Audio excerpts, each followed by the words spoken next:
ನಮಸ್ಕಾರ, ನೋಡ್ತಾ ಇದ್ದೀರಾ ನ್ಯೂಸ್ ಫಸ್ಟ್ ಬೆಂಗಳೂರು ಫಸ್ಟ್ಗೆ ಸ್ವಾಗತ. ನಾನು ಪ್ರೀತಿ ಆಕಾಶ್. ಮೊದಲಿಗೆ ಈ ದಿನದ ಟಾಪ್ ಹೆಡ್ಲೈನ್ಸ್.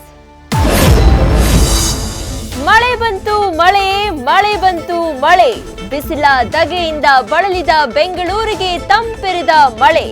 ಜಿಟಿಜಿಟಿಯಂತೆ ಇಳಿದು ಗುಡುಗು ಸಹಿತ ವರುಣನ ತಾಂಡವ. ಮೇಘರಾಜನ ನೋಡಿ ಕುಣಿದು ಕುಪ್ಪಳಿಸಿದ ಜನ.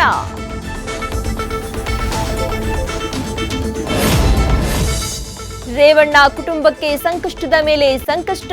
ಪ್ರಕರಣಕ್ಕೆ ಸಂಬಂಧಪಟ್ಟಂತೆ ಮತ್ತೊಬ್ಬ ಮಹಿಳೆಯಿಂದ ಕಂಪ್ಲೇಂಟ್.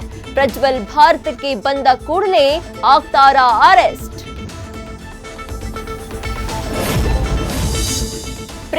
ಪ್ರೀತ್ಸೆ ಅಂತ 3 ಹೆಣ್ಣು ಮಕ್ಕಳ ತಾಯಿ ಹಿಂದೆ ಬಿದ್ದಿದ್ದ ಪಾಗಲ್. ಗಂಡನ ಬಿಡು ಅಂದವನಿಗೆ ಮಹಿಳೆಯಿಂದ ವಾರ್ನಿಂಗ್. ಒಲ್ಲೆ ಎಂದವಳ ಮನೆಗೆ ಇಟ್ಟ ಬೆಂಕಿ. ಆರೋಪಿ ಅರೆಸ್ಟ್.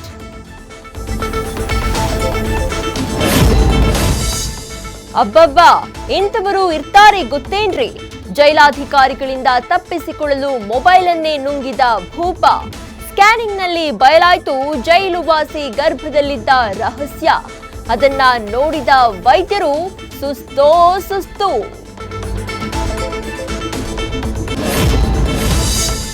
ಮೂರು ವರ್ಷಗಳ ಬಳಿಕ ಸತ್ಯ ಒಪ್ಪಿಕೊಂಡ ಆಸ್ಟ್ರಾಜೆನಿಕಾ ಸಂಸ್ಥೆ.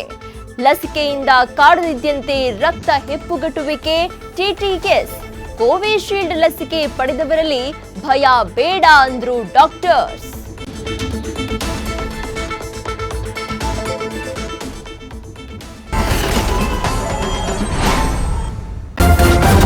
ನ್ಯೂಸ್ ಫಸ್ಟ್, ನಿರ್ಭೀತಿಯಿಂದ ನಿಮ್ಮ ಪರವಾಗಿ.